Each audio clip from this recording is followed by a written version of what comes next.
এখন বাংলাদেশের ভিতরে দেখা যায় ব্রাজিল, আর্জেন্টিনা। নেইমার এক নামে বললে সবাই চিনে, যুবক বৃদ্ধ বয়স্ক সবাই চিনে নেইমার, মেসি, ব্রাজিল, আর্জেন্টিনা। অথচ যেই দেশে আজান নিষিদ্ধ করার জন্য ওনারা আন্দোলন করেছে, সেই দেশের পতাকা আমাদের লাল সবুজ বাংলাদেশে আমাদের পতাকা উড়াচ্ছে। অথচ কিছুদিন আগে একটা নিউজ দেখলাম, যাত্রাবাড়ি ফ্লাইওভার উপরে, যাত্রাবাড়ি ব্রিজ থেকে আনিয়া অনেকগুলা কালিমার পতাকা ওনারা ছদ্মবেশে ওনারা কালিমার পতাকা সবাই লাগাইছে, ওনারা কালিমার পতাকাগুলা উপড়িয়ে ফেলে দিয়েছে। অথচ ব্রাজিলের, আর্জেন্টিনার পতাকা উঠতে পারবে, কিন্তু আমাদের দেশে কালিমার পতাকা উঠতে পারবে না। এটা দুঃখজনক কথা। যেই আর্জেন্টিনার দেশে ওনারা বিবাহ ছাড়া ওনারা সন্তান জন্ম দেয়, অথচ ওই দেশের জন্য আমরা কি পাগল।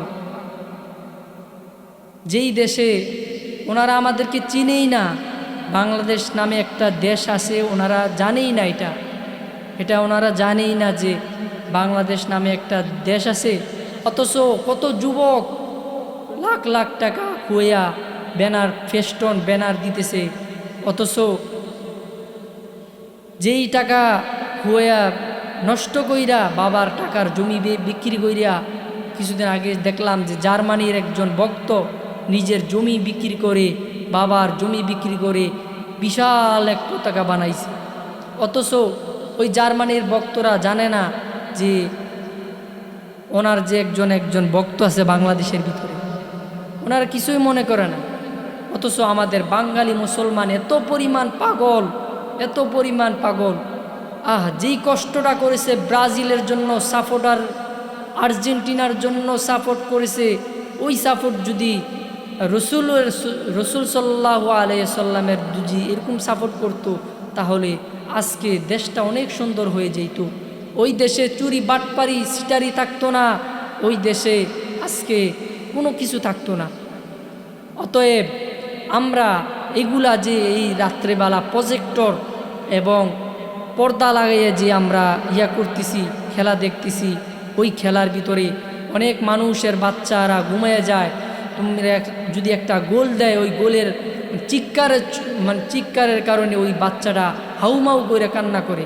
অথচ কত রাস্তা বন্ধ করে, মানুষের চলাফেরার রাস্তা বন্ধ করে আজকে ব্রাজিল আর্জেন্টিনার খেলা দেখে যদি কোনো কিছু বলে, প্রতিবাদ করতে চায়, তাহলে বলে যে আজকে ব্রাজিলের খেলা হবে, আজকে আর্জেন্টিনার খেলা হবে, এখানে কোনো রাস্তাঘাটে কোনো গাড়ি ঘোড়া চলবে না। বান্দা, অতএব আমরা এগুলো প্রত্যাখ্যান করি। আলহামদুলিল্লাহ, আমরা দেখতেছি বাংলাদেশের ভিতরে বিভিন্ন জায়গায় প্রত্যেকটা ফ্লাইওভারে দেখতেছি এই কালিমার পতাকা উঠতেছে, লা ইলাহা ইল্লাল্লাহু মুহাম্মাদুর রাসূলুল্লাহ। আমাদের দেশেও আল্লাহ পাক রব্বুল আলামিন কালকে মাগরিবের পরে প্রোগ্রাম করলাম যে করছে কালিমার পতাকা কিছু আমরা আনি যুবকরা। তো কয়েকজন যুবককে নিয়ে একটা বৈঠকে বসলাম, মাশওয়ারায় বসলাম। ওনারা যার থেকে যেরকম টাকা পাইছি, প্রায় 3 থেকে 4 হাজার টাকা আমরা কালেকশন করছি। কালেকশন কইরা আমরা এই পতাকা আমরা করছে ওই ব্রাজিল আর্জেন্টিনার পতাকা প্রত্যাখ্যান করার পরে, সবাইকে বুঝানোর পরে ওনারা বুঝ মানছে। ওনারা ফেস্টনগুলো যা আছে সব, যেই ছবিগুলো দিছে ওই ছবিগুলো মানে ছিঁড়া, তারপরে ওই কালিমার পতাকা আজকে পুরা এলাকায় কালিমার পতাকাটা আনাবে। আলহামদুলিল্লাহ। অতএব মদিনার নবী জানায় দেন, হাদিসের মধ্যে জানায় দেন, জাহান্নামের আগুন এত ভয়ঙ্কর আগুন হবে, যেই জাহান্নামের আগুন, মদিনার নবী জানায় দেন, জাহান্নামের আগুন এত ভয়ঙ্কর আগুন হবে। হে নবীর উম্মতের দল, ভালো করিয়া শুনিয়া রাখো, আল্লাহ গজবের ফেরেশতাদেরকে অর্ডার করবেন, হে গজবের ফেরেশতার দল, জাহান্নামের আগুন 1000 বছর জ্বালাও। আল্লাহর ওয়ার্ডার পাইয়া গজবের ফেরেশতারা ওই জাহান্নামের আগুন 1000 বছর জ্বালিত করার পরে ওই আগুনটা, লাল আগুনটা সাদা রূপে আকৃত করবে। আবার জাহান্নামের ফেরেশতার দল আল্লাহর কাছে যাইয়া বলবেন, আল্লাহ, আপনার কথা মতন ওই জাহান্নামের আগুন 1000 বছর জ্বালানোর পরে ওই আগুনটা হলো সাদা। আমার আল্লাহ পাক রব্বুল আলামিন ডাক দিয়া বলবেন, হে গজবের ফেরেশতার দল, 1000 বছর জ্বালাইছো তাতে হবে না, আবার জাহান্নামের আগুন 1000 বছর আবার জ্বালাও। তখন 2000 বছর জ্বালানোর পরে ওই আগুনটা হবে লাল, ওই আগুনটা হবে লাল। এ নবীর উম্মতের দল, ওই আগুনটা যখন লাল ধারণ করবে তখন আল্লাহ পাক রব্বুল আলামিনের কাছে আইসা জাহান্নামের গজবের ফেরেশতা আইসা ডাক দেয়া বলবেন, ওগো আল্লাহ, আপনার অর্ডার পাইয়া আপনার কথা মতন ওই আগুনটা আবার 1000 বছর জ্বালাইছি, ওই আগুনটা হলো লাল রূপে ধারণ করেছে। তখন আল্লাহ পাক রব্বুল আলামিন ডাক দিয়া বলবেন, ও গজবের ফেরেশতা, 1000 বছর জ্বালাইছো, আগুনটা ধারণ করছে সাদা, আবার 1000 বছর জ্বালাইছো, আগুনটা ধারণ করছে লাল। আবার 1000 বছর আমি অর্ডার দিয়া দিলাম, ওই জাহান্নামের আগুনটা আবার 1000 বছর জ্বালাও।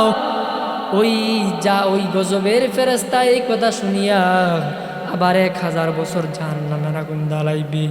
তখন ওই আগুনটা হবে কালো রূপে ধারণ করবে।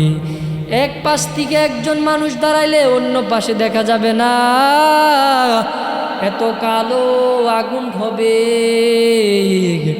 এই নবীর উম্মতের দল, জাহান্নামের আগুন এত ভয়ঙ্কর।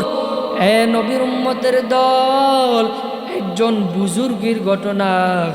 একজন বুজুর্গর ভিতরে একজন মহিলা আসলো, ওই নফসের কাহায় সাথে পড়িয়া ওই বুজুর্গ ওই মহিলার সাথে জিনা যখন করতে যায়, তখন ওই চেরাগের উপরে একবার হাত রাখে, আবার হাতটা সরায় নেয়। আবার যখন জিনার কল্পনা আসে আবার হাতটা দেয়, আবার হাতটা সরায় নেয়। আর তখন মনে মনে চিন্তা করে, দুনিয়ার আগুন সহ্য করতে পারি না, জাহান্নামের আগুন কিভাবে সহ্য করব। এ নবীর উম্মতের দল, জাহান্নামের আগুন তুমি যখন মারা যাইবা, এ নবীর উম্মতের দল, বালিশের সাথে লাগাইয়া, মাথাটা লাগাইয়া চিন্তা করিয়া একটু দেখিয়া নেক, তুমি যখন মারা যাইবা তুমি মনে করবা তুমি মারা গেছো। এ নবীর উম্মতের দল, তোমার ভাই কান্না করবে, আব্দুর রহিম নাই। তোমার বাবা কান্না করবে, আব্দুল সাত্তার দুনিয়ার ভিতরে নাই। তোমার মা কান্না করবে, আব্দুল করিম দুনিয়া থেকে চইলা গেছে। আমার সন্তান নাই, আমার ভাই নাই, আমার বাবা নাই, আমার ছেলে নাই। সবাই কান্না করবে, সবাই কান্না করবে। তুমি চইলা গেছ, একদিন কান্না করবে, 2 দিন কান্না করবে, 4 দিন কান্না করবে। এক পর্যায়ে তুমি যখন মারা যাইবা, তোমাকে সবাই ভুলিয়া যাইবে। যার জন্য তুমি চুরি করেছ সে তোমাকে ভুইলা যাইবে, অথচ তোমার আমলনামায় চুরির খবরটা ওই ফেরেশতারা মুনকার নাকির লেখা ফেলাইছে। এ নবীর উম্মতের দল, যার জন্য তুমি সুদ খাইছ সে তোমাকে ভুলিয়া যাবে। যার জন্য তুমি পরের হক মাইরা খাইছ সে তোমাকে ভুলিয়া যাবে। যার জন্য তুমি সুদ খাইছো, তুমি যার জন্য তুমি মিথ্যা তহমত দিয়েছো, মিথ্যা কথা বলেছো, যার জন্য চুরি ডাকাতি করেছো, সে তোমাকে বুইলা যাইবে। ছেলের জন্য সব কিছু করতেছে। 90% মুসলমান ছেলের জন্যই সব কিছু করে। ছেলেকে দোতলা বাড়ি বানায় দেওয়া যায়, ছেলেকে জায়গা জমি রাখিয়া দেওয়া যায়। অথচ এই ছেলে তুমি যখন মারা যাইবা, আলেম ওলামা নিয়া জিন্দিগিতে তুমি কোনো দিন তোমার তোমার তোমার মাকবারার সামনে যাইয়া আলেম ওলামা নিয়া যাইয়া কোনোদিন তোমার কবরটা কোনোদিন জিয়ারত করে না। কার জন্য কি করলা এ নবীর উম্মতের দল? কার জন্য নামাজ কামাই করেছো? কার জন্য 5 ওয়াক্ত নামাজ ফরজ করেছেন? এই 5 ওয়াক্ত নামাজ তুমি ওই ছেলের জন্য পড়ে না। কাজ কাজ, শুধু খালি কাজ কাজ, কাজের ভিতরে পইরা রইছ, টাকার পিছনে দৌড়াইছ, নারীর পিছনে দৌড়াইছ, গাড়ির পিছনে দৌড়াইছ। এ নবীর উম্মতের দল, এ নবীর উম্মতের দল, তুমি যখন মারা যাইবা তোমাকে একজন ওই বাঁশ কাটার জন্য দৌড়াইবে, আর একজন বরুই পাতা গরম পানি করার জন্য দৌড়াইবে, আর তোমার সন্তান দৌড়াইবে জানাজার নামাজ পড়ানোর জন্য। কে জানাজার নামাজ পড়াইবে? ইমাম সাহেব মাইকে এলান করে দে, আমার বাবা দুনিয়া থেকে বিদায় হইয়া গেছে। তখন তোমাকে সাদা কাপড় পরাইয়া সুন্দর কইরা গোসল করাইয়া বরুই পাতার গরম পানি দিয়া তোমাকে ওই আতর গোলাপ সমস্ত সুরমা মাখিয়া তোমাকে যখন সাদা 5খান প্যাকেট বানায় ফেলবে, তখন তোমার এক পর্যায়ে জানাজার নামাজ সম্পূর্ণ হয়ে যাবে। ওই জানাজার নামাজ সম্পূর্ণ হওয়ার পর তোমাকে যখন জানাজার নামাজ পড়ানোর পরে তোমাকে যখন দাফনের জন্য কবরস্থানে নিয়ে যাইবে, ওই তোমাকে যখন দাফন করার পরে ওই কবরের ভিতরে কেউ থাকবে না, কেউ থাকবে না। তোমার সন্তান 1 দিন 2 দিন কান্না করবে, 2 দিন 3 দিন 4 দিন পরে তোমাকে ভুলিয়া যাবে, আমার বাবা আমার জন্য এত কষ্ট করেছে।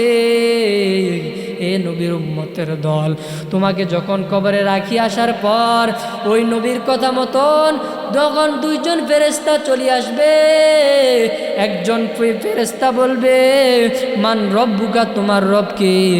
তুমি যখন দুনিয়ায় থাকা অবস্থায় নামাজ পড়তা, তুমি যদি দুনিয়ায় থাকা অবস্থায় আল্লাহর হুকুম মাহকাম পালন করতা, তুমি যদি দুনিয়ায় থাকা অবস্থায় রোজা রমজান মাস আসলে রোজা রাখতা, তুমি যখন আল্লাহর বিধিবিধান আল্লাহর আদেশ অনুযায়ী যদি চলতা, তুমি তোমাকে যখন এই প্রশ্ন করবে মান রব্বুকা, তোমার রব কি?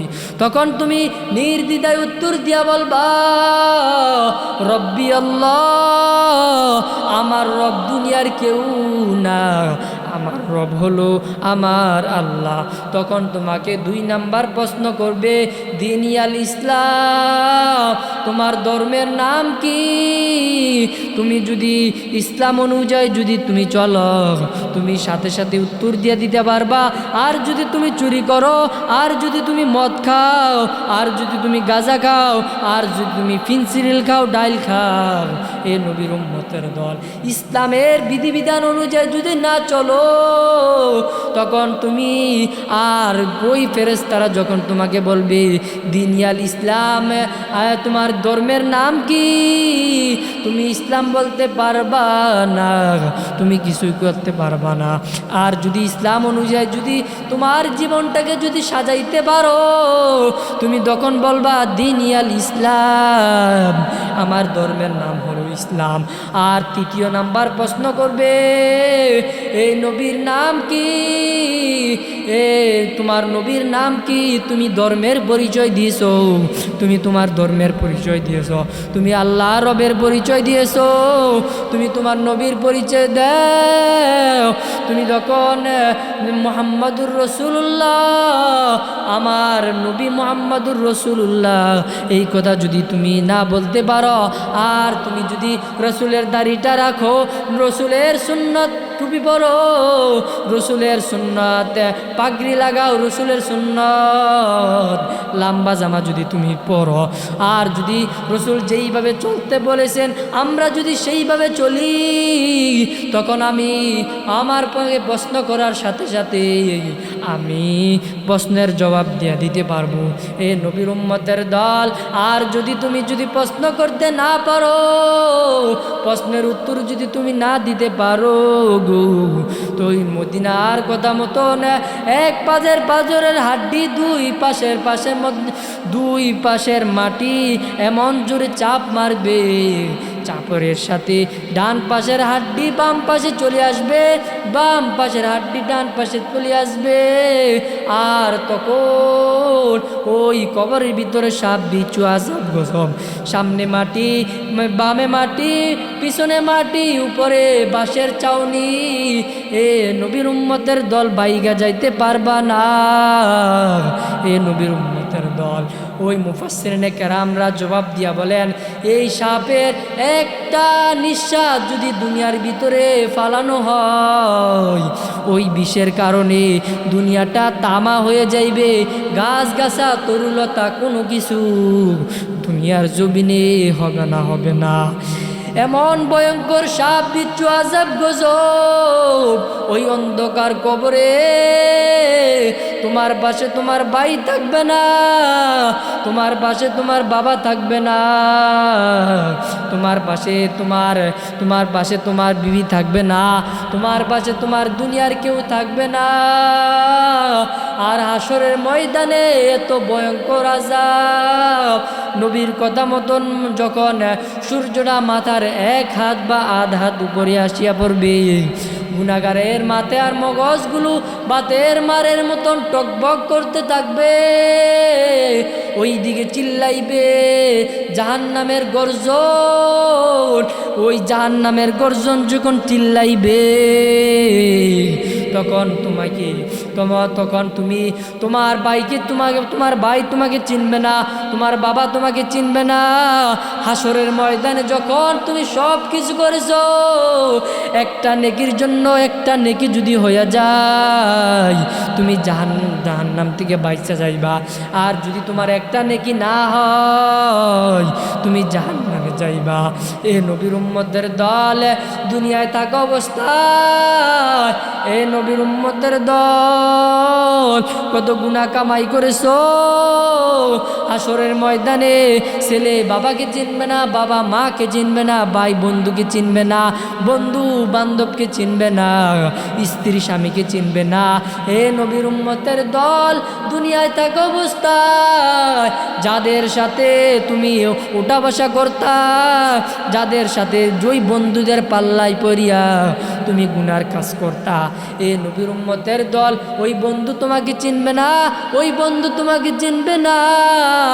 সবাই নাফসি নাফসি করতে থাকবে। আর আল্লাহ পাক রব্বুল আলামিন ডাক দেয়া বলবে, এ বান্দা, দুনিয়ায় থাকা অবস্থায় তোমার জোর আসিল, তোমার ক্ষমতা থাকা অবস্থায় দুর্বলের উপরে আক্রমণ করেছো, দুর্বলের উপরে জুলুম করেছো। আজকে জুলুম করো, আজকে দুনিয়া আর কারো রাজনীতি চলবে না। কই গেল ফেরাউন, কই গেল কারুন, কই গেল সাদ্দাত, কই গেল হামান। আজকে আসো, আজকে ক্ষমতার বাহাদুরি চলবে না। আজকে তখন কেউ কোনো কিছু জবাব দিবে না। আমার আল্লাহ পাক রব্বুল আলামিন ডাক দিয়া বলবেন, লিল্লিমানিল মুলকুল ইয়াউম লিল্লাহিল ওয়াহিদিল কাহ্হার। তখন আল্লাহ পাক রব্বুল আলামিন কহ্হারের আযাব, কহ্হারের ডাক যখন দিয়া দিবে, তখন সমস্ত নবীরা নাফসি নাফসি করবে, সমস্ত নবীরা নাফসি নাফসি করবে, আমাকে বাঁচাও, আমাকে বাঁচাও। সমস্ত ঈসা আলাইহিস সালাম সেজদার মধ্যে বলবেন নাফসি নাফসি, ও আদম আলাইহিস সালাম বলবেন নাফসি নাফসি, খিজির আলাইহিস সালাম বলবেন নাফসি নাফসি, সমস্ত ফেরেশতারা বলবেন নাফসি নাফসি, সমস্ত নবীরা বলবেন নাফসি নাফসি। সবাই কান্না করবে। ওই দিকে 70,000 নূরের ফেরেশতারা জাহান্নামকে দইরা রাখতে পারবে না। আর আল্লাহ পাক রব্বুল আলামিনকে ডাক দেয়া বলবেন, আল্লাহ আমার পেটের খিদা, আমার এত পরিমাণ খিদা লাগছে রে আল্লাহ, ওই জাহান্নামকে আমাদের ভিতরে দাও। আমি অনেক দিন পর্যন্ত না খাইয়াছি রে আল্লাহ, আমার ভিতরে দাও। তখন জাহান্নাম যখন দইরা রাখতে পারবে না, তখন ওই ফেরেশতাদেরকে বলবেন, এ ফেরেশতার দল, ওই পানিটা জাহান্নামের উপরে ছিটায় দাও।